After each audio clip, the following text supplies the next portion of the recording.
আপনারা কি জানেন এক ছোট্ট তুর্কি গোষ্ঠী থেকে শুরু করে কিভাবে একটি সাম্রাজ্য ৬০০ বছর ধরে শাসন চালিয়েছিল? হ্যাঁ, আমি কথা বলছি বিশাল ও বলিষ্ঠ অটোমান সাম্রাজ্যের। এই ভিডিওতে আমরা নিয়ে যাব ঐতিহাসিক সময়ের এক উত্তেজনাপূর্ণ সফরে, যেখানে থাকবে বিজয়, হার, সংস্কৃতি, রাজনীতি আর যুদ্ধের গল্প। তাই ভিডিও শেষ পর্যন্ত দেখুন, কারণ এই ইতিহাসের পেছনে লুকিয়ে আছে অনেক কিছু যা আপনি হয়তো জানেন না।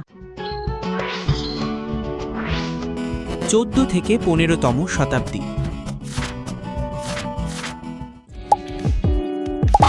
1400 শতাব্দী 1299 থেকে 1402। কি ঘটল?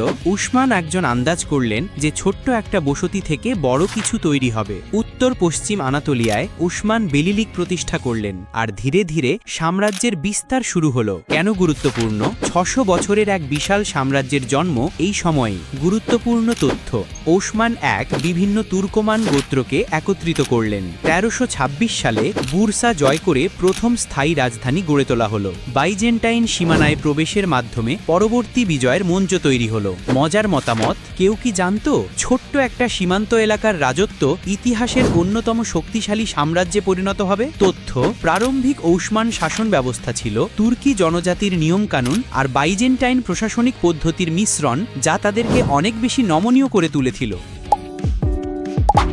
15তম শতাব্দী 1402 থেকে 1501। কি ঘটল? মেহমেদ দ্বিতীয়, যিনি বিজেতা নামে পরিচিত, 1453 সালে কনস্ট্যান্টিনোপল জয় করলেন এবং শহরটির নাম দিলেন ইস্তাম্বুল। কেন গুরুত্বপূর্ণ? এতে উসমানরা আঞ্চলিক থেকে একটি মহাদেশ জুড়ে বিস্তৃত সাম্রাজ্যে পরিণত হল।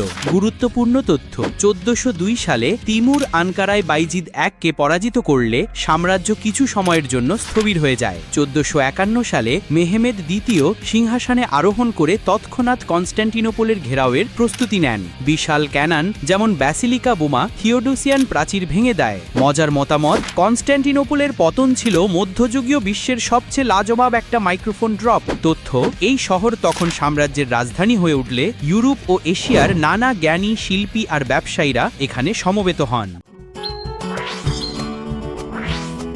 16 থেকে 17 শতাব্দী।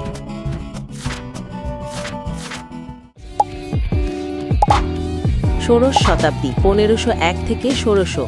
কি ঘটল? সুলেমান মহানের শাসনামলে সাম্রাজ্য সর্বাধিক বিস্তৃত এবং সাংস্কৃতিক বিকাশ লাভ করে। কেন গুরুত্বপূর্ণ? ওসমান সাম্রাজ্যের সামরিক, রাজনৈতিক এবং সাংস্কৃতিক সোনালী যুগ। গুরুত্বপূর্ণ তথ্য: 1520 থেকে 1566 পর্যন্ত 46 বছর ধরে সুলেমানের শাসনকাল। ওসমান ইতিহাসের দীর্ঘতম। উল্লেখযোগ্য যুদ্ধ: 1526 মোহাজ হাঙ্গেরির বিরুদ্ধে, 1529 প্রথম ভিয়েনা অবরোধ, মিমার সিনানের অনবদ্য স্থাপত্যকর্ম, যেমন ইস্তানবুলের সুলেমানিয়া মসজিদ। মজার মতামত: সুলেমান শব্দের অর্থ এখন মহান, জমি, জল আর পাথরে। তথ্য: সুলেমানের সময়ে ইস্যুকৃত আইনগুলো সাম্রাজ্যের বিভিন্ন জনগোষ্ঠীর মধ্যে ন্যায় বিচার নিশ্চিত করেছিল। 17 শতাব্দী 1601 থেকে 1700।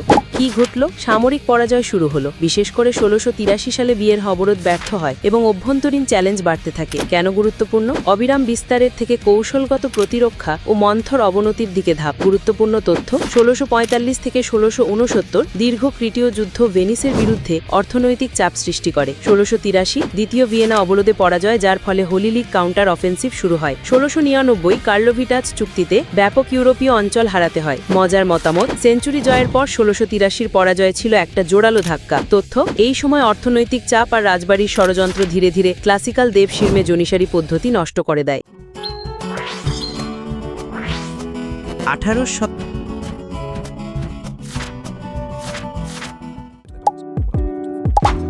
18 শতাব্দী 1701 থেকে 1800।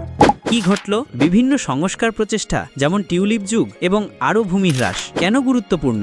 সাম্রাজ্যের আধুনিকীকরণের সাথে বাহ্যিক ও অভ্যন্তরীণ চাপের সংগ্রাম। গুরুত্বপূর্ণ তথ্য: 1718 থেকে 1730 টিউলিপ যুগের শাসক মহল ইউরোপীয় আর্ট ও স্থাপত্য গ্রহণ করলেও বিলাসিতার অভিযোগ ওঠে। 1739 বেলগ্রেড চুক্তিতে অস্ট্রিয়া ও ভেনিস থেকে কিছু ভূমি ফিরে পায়। 1774 কুচুক কাইনার্জা চুক্তিতে ক্রিমিয়া হারিয়ে রাশিয়ার প্রভাব বাড়ে। মজার মতামত: মহারাজাদের টিউলিপ বাগান সাম্রাজ্যের সংকোচন রোধ করতে পারল না। তথ্য: সেকালের বুদ্ধিজীবীরা সামরিক ও প্রশাসনিক সংস্কারের দাবি জানাতে শুরু করেন। আর হ্যাঁ, যদি আপনাদের এই ভিডিও ভালো লাগছে তাহলে লাইক দিয়ে দিন আর সাবস্ক্রাইব করতে ভুলবেন না, কারণ আমি এমন আরও ঐতিহাসিক গল্প নিয়ে আসছি যা আপনি মিস করতে চাইবেন না। 19 শতক থেকে 20 শতক।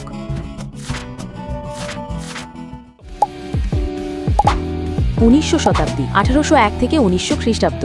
কি ঘটল? তানজিমাত সংস্কার শুরু, রাষ্ট্র, আইন ও সমাজ পুনর্গঠন চেষ্টা, কিন্তু জাতীয়তাবাদ ও বিদেশি হস্তক্ষেপ অবনতিতে ত্বরান্বিত। কেন গুরুত্বপূর্ণ? আধুনিক তুরস্ক রাষ্ট্র গঠনের মাটি প্রস্তুত হলেও সাম্রাজ্যের ঐক্য ভেঙে যাচ্ছে। গুরুত্বপূর্ণ তথ্য: 1839 গুলহানে শেরিফ হাট্টি আধুনিক কর ও ফৌজদারি সংস্কার ঘোষণা করে। 1853 থেকে 1856 ক্রিমীয় যুদ্ধ, ব্রিটেন ফ্রান্সের সাথে মিলিত হয়ে রাশিয়ার বিরুদ্ধে। 1876 প্রথম ওসমানী সংবিধান প্রণয়ন, পরে আব্দুল হামিদ II তা স্থগিত করেন। মজার মতামত: তানজিমাত ছিল সাম্রাজ্যের সফটওয়্যার আপডেট, চেষ্টা ছিল অনেক, বাগও ছিল। তথ্য: রেলওয়ে, টেলিগ্রাফ আর নতুন স্কুল গড়ে উঠলেও ইউরোপীয় ঋণদাতাদের স্বার্থ প্রাধান্য লক্ষণীয়। 20 শতকের শুরু 1901 থেকে 1922 খ্রিস্টাব্দ। কি ঘটল? চূড়ান্ত সংস্কার, প্রথম বিশ্বযুদ্ধ, পরাজয়, সাম্রাজ্যের বিলুপ্তি এবং 1923 সালে তুরস্ক রাষ্ট্রের জন্ম। কেন গুরুত্বপূর্ণ? 600 বছরের ওসমান শাসনের অবসান এবং আধুনিক তুরস্কের সূচনা। গুরুত্বপূর্ণ তথ্য: 1908 সালে ইয়াং তুর্কি বিপ্লব সংবিধান ও সংসদ পুনরুদ্ধার করে। 1914 থেকে 1918 প্রথম বিশ্বযুদ্ধে গ্যালিপোলিতে সাহসিকতা দেখানো সত্ত্বেও সামগ্রিক পরাজয়। 1919 থেকে 1922 মুস্তাফা কামালের নেতৃত্বে তুর্কি মুক্তিযুদ্ধ। মজার মতামত: গ্যালিপোলির সাহস থেকে আঙ্কারা নতুন প্রজাতন্ত্র, একটা চমৎকার শেষ অধ্যায়। তথ্য: 1920 সেভ্রো চুক্তি সাম্রাজ্যকে ভেঙে দেয়। 1923 লাজানো চুক্তি তুরস্কের আধুনিক সীমানা নির্ধারণ করে।